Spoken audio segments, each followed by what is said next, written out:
Back in '98, I had an opportunity to go and be on the Cosby Show, and I remember walking around it and watching Bill Cosby, and he had the it was the #2 show, because Roseanne had just taken over at the time. But watching them and thinking, man, I would love to be a part of something like this, something that touches so many people. And a year ago, I'm walking around on our set, and I realized that this show is touching more people than the Cosby Show ever did, because this show is in India, this show is in Pakistan, this show is in all parts of Arabia, all through South America. And like, wow, we did it. We did it. We're actually a part of Americana, of pop culture, that no matter what, as long as there's still records, we exist.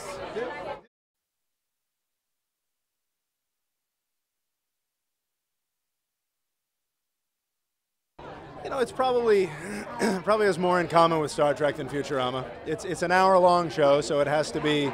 We have to tell a story, and it's kind of what we want to do. We don't. It's interesting because the show is being promoted, leaning on the comedy, and we like the promo a lot. But I think people will be kind of surprised that we're digging a little deeper. We are servicing the science fiction aspect as well. All right. There are a lot of similarities. Alan Ball, when I was doing True Blood, you know, chose vampires as his metaphor and the framework to build a story about otherness and difference, and so, you know, this is a show about two kids who display gifts that are not accepted in their society that they live in, and my character and Amy's character are their parents, and the one little sort of difference is that I play a prosecutor who prosecutes for the government against mutants.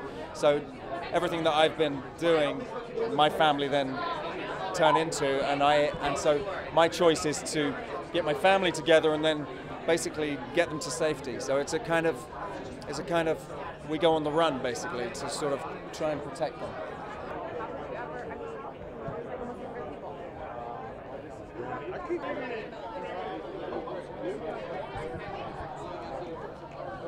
I used to do comedy here in New York when I was a kid, and the Comedy Cellar and the Bitter End and Catch a Rising Star, and the high you would get from being on stage was the best in the world. And I did an episode of Will and Grace once, and again it was the same thing. So, and then I did the campaign with Will Ferrell. That's how I got picked for this role. So I think it's the best job in the world. I really do, because you get to make people laugh all day long. It doesn't feel like you're working. Bye, guys. All